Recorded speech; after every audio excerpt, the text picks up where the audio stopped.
Alright, boys. Chapter 1058. Wow. I'm not gonna lie, that was a pretty good chapter. I really enjoyed that a lot.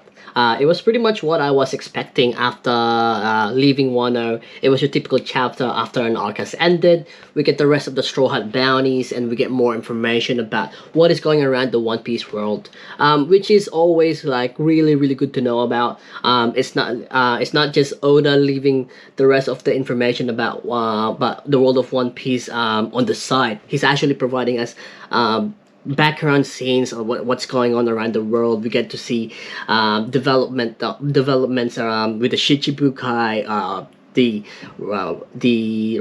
revolutionaries, and like we've developed these relationships with other characters throughout the whole series. And like the way Oda built this world, it is very relevant. Every characters that he is introducing plays an integral part to like the upcoming story, and of course the final saga itself. So you know what, let's just jump straight into it. Let's get into it. I'm very excited about this chapter, pretty happy with this chapter. We have a break next week. It's a great chapter to leave us before the break. Thank you, Oda. Chapter 1058, The New Emperor. So cover story, we continue with the Germa 66 cold-blooded voyage. Please take me with you. So as you guys been following the Germa 66 voyage at the Whole Cake Island, Khan's Peak, Jesus. From the last chapter, we found out that Caesar came across the Germa 66, and on this chapter we find out that he's basically asking them to take him with them to escape the island. So it seems like they're gonna be escaping the island together. But the question is, will they escape though? Because they have Katakuri, they have Oven. Katakuri has a future sight, so it'll be interesting to see if they actually make it out, or they're gonna get destroyed by Katakuri. Just Katakuri by himself is a strong motherfucker. That man is crazy. He the man. He has future sight too, so it'll be interesting. It'll be interesting if they can actually defeat him, or what are they gonna do to actually escape. So, but if you think about it, it is a title, Germa 66 Voyage. So I'm guessing they will make an escape. It's an indication of they're gonna escape. Is it gonna be with Caesar though? Maybe they'll join up with Caesar to actually escape the island. We'll find out. We'll see in the next chapter like what's gonna happen. But that's interesting to see like what's gonna happen there. Okay. All right. Now we get to see the Straw Hats. How long has it been since we've had the Straw Hats? Just these Straw Hats all together in the ship, back at the sea. Straw Hats together without Yamato though. Sad. I'm so sad. No, get over it. This is I need to move on. Need to move on from Yamato for Nakama. No, it's like, oh, he's gonna come for sure. But anyway, it's pretty funny to see again that they're back. All the gangs are back. The crew are all together, just on the sea again, going to the next island. This is like one of the best part of One Piece, when they're on the way to the next island, and like we get to see, like I said, we get to see what's happening around the world. We get to see like the character interactions again of Straw Hats. This is good. It's really good. First, as you guys remember from the last chapter, we had basically Kid gaslighting Luffy and Law to jump the waterfall as well, because he was basically saying, "I ain't no bitch. I'm jumping here like I'm a man. I don't back out from this shit. I'll do it." And then obviously Luffy and Law having their bounties at 3 billion berries, so they both like, "Oh no, we doing this too." He basically gaslighted, and basically our boy Luffy, the new emperor, just got beaten up by Nami, because obviously because of that brain dead stunt, according to Nami, that he pulled. It was just that was just so funny, like like seeing that again, like Nami being like getting mad at Luffy's stupid shit. But even though he's the emperor now, but like Nami still gets to beat him up. It was also funny when Jinbei was like, It's okay. We got through fine. It's all good, Nami." And Nami was like, "Excuse me, we gotta put a leash in this bitch. This ain't happening." Nami and then Jinbei was like, "Whoa, Conquerors hockey." Oh, that made me crack up. That was funny. That was hilarious. Just good to see all these gags interaction again. I missed it so much because obviously, it's been a while since we'd had this like note like the with that attention. And this is just like them going to the next island. It's good. It's really good, and the best part of this chapter, one of the best part of this chapter, obviously, is as I said before, the bounties of the Straw Hats. We finally get to find out the rest of the bounties, starting with Chopper. But before I start with Chopper, actually, it was so good when they were introducing the bounties. It was like they wrote Emperor Straw Hat Luffy, the bounties of the emperor, the bounties of the leaders of the 5600 man grand fleet of Emperor Straw Hat Luffy and his 9 commanders. Oh man, that's hell yeah, that's what's up, boy. That's what's up. That's what we're talking about. 9 commanders. Luffy is him. Luffy is him now. Proper Yonko. Fuck yeah.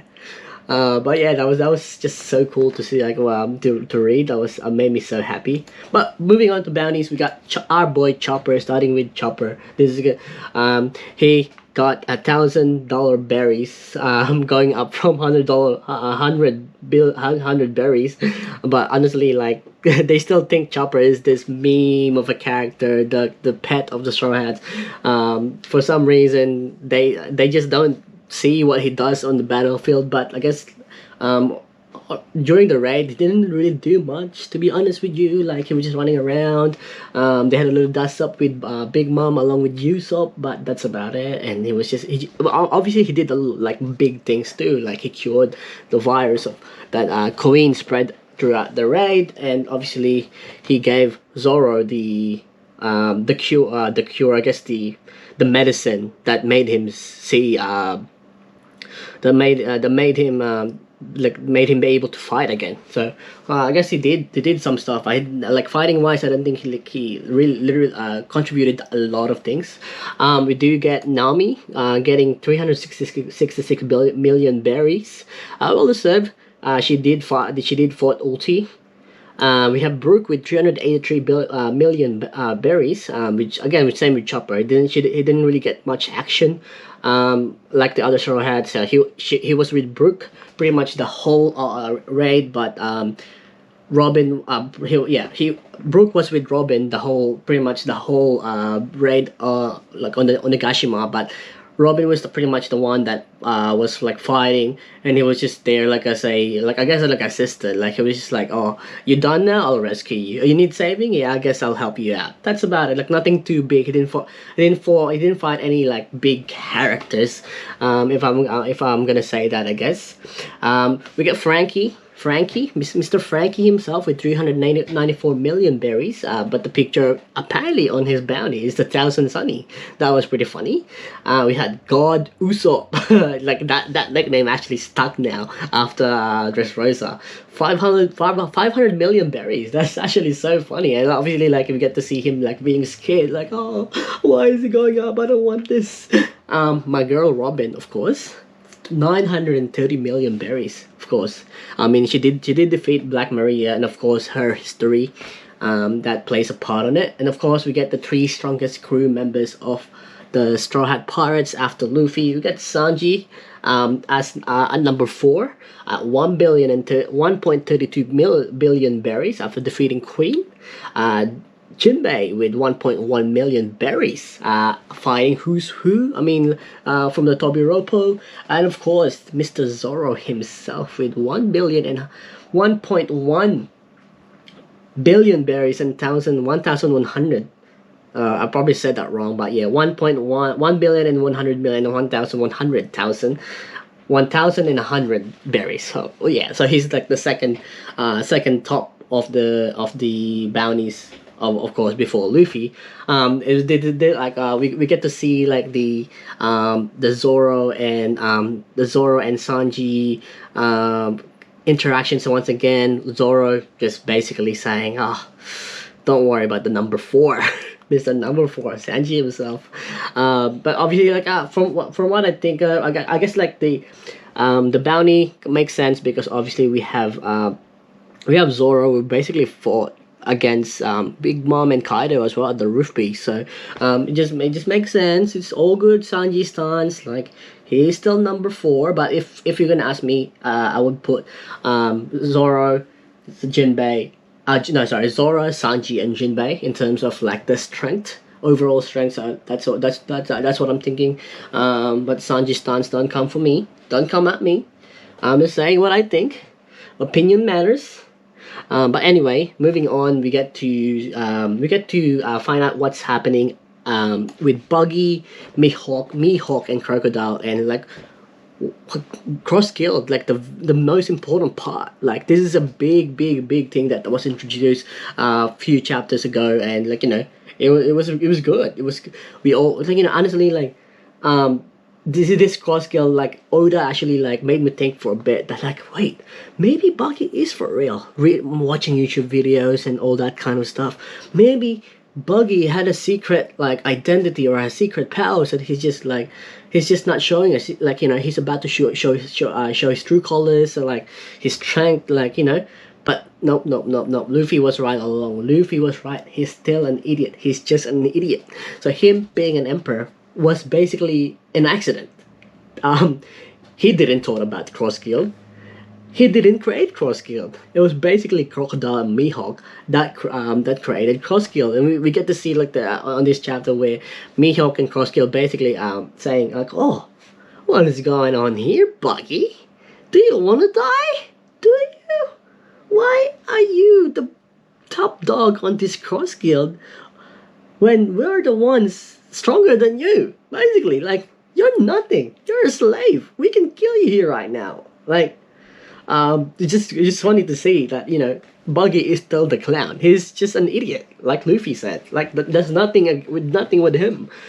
But it's so good though that we get to see Mihawk again and Crocodile. Love that Oda brought back Crocodile after Impel Down. It'll be interesting to see how he plays a role in the upcoming arcs in the final saga, and obviously Mihawk too, because at one point he's gonna be going against Zoro for the title of world's strongest swordsman, of course. But yeah, we also get to see what basically what happened like after the Shichibukai was disbanded. We get to see Crocodile basically reaching out to Mihawk, and basically this is basically what how the Cross Guild was created. We find out that like Crocodile suggesting to Mihawk, oh, hey, let's join forces. And we find we don't trust no one. It'll be good. No one's gonna fuck with us. The Navy's not gonna fuck with us. Two previous Shichibukai teamed up. Who's gonna stop us? And I guess Mihawk says, you know what? You're right. Why not? And then we find out that like Mihawk was previously nicknamed as a Marine Hunter Mihawk. So that was interesting. So I'm guessing the idea of putting bounties on the bounties on the world government was because of Mihawk, because he used to hunt Marines as well. So that kind of makes sense now. And obviously like. We found out that Buggy basically saved Crocodile basically saved Buggy when he was getting attacked by the Marines at the Empty Bluffs Island, and the reason he basically became an emperor and the top dog is Buggy basically created flyer for the Cross Guild, but apparently accidentally one of his crew that is very obsessed with him put him as a top dog, basically at the middle top. Between Mihawk and Crocodile, therefore creating this idea that he is the boss man. He created Cross Guild, that which is pretty funny, and obviously like he does have like the previous reputation of being on the Roger Pirates, and obviously his relationship with Shanks, the Red Hip Pirates captain as well. So like obviously that plays a role in it as well. Then we get the bounties for the three of them. Crocodile being 1.965 billion berries. Mihawk having a 3.59 billion berries. Sheesh. World's strongest swordsman. That's crazy. Higher than Luffy even. So like it'll be interesting to see like as well like I want to see like more of Mihawk's powers. Like I want more because we haven't really seen anything. That's the thing. We haven't really seen anything about Mihawk, so he's still this mystery. But the fact that he has a 3.189 billion berries is that is 3.59 billion berries. That says something. And of course, Buggy the Clown. He gets a higher bounty than Luffy, 3.189 billion berries. Oh my god, that is hilarious. The Marine basically thought like, yep, he made Crocodile and Mihawk yield to him, and made them join his cross guild and put bounties on us. Let's put him in here. Let's make him a Yonko. But that was like and I guess like Mihawk didn't really care after a while. Like he just says basically like, you know what, not a bad idea. Let him take the heat. Let him chase him. Let him be the emperor. I don't want to be an emperor because if you think about it, he could be an emperor because of his bounty. But he's just like, nah, I want peace. Let him catch all of it. He can be the let them chase him. Then we got no problem with that. Moving on to the final chapter, the final pages of the chapter, we get an update on what has happened with the Sabo. So quick recap if you guys forgot about it. Like chapter 1054, we found out that after Reverie, he escaped with Kuma. He rescued Kuma from the world government, and apparently there was a news that came that he killed King Cobra of Alabasta, which is a big deal because he is the one of the original 20 families that formed the world government. So this is the news that spread around the world. He became the Flame Emperor. He became like the symbol of revolution across the world. So that was pretty big. We get to see the revolutionaries meeting with that Sabo, of course, and we get to basically Dragon is saying that he won't forgive Sabo if he actually killed King Cobra, no matter what his reasons were. So obviously, like it just shows the importance of King Cobra as well. Maybe there's a relationship between Dragon and King Cobra. We'll have to find out. We get to see Kuma finally back with the crew, the revolutionaries. I'm happy that he escaped. Honestly, he had like one of the darkest, saddest like backstories. Like with what happened to him. He lost his sense of self. Him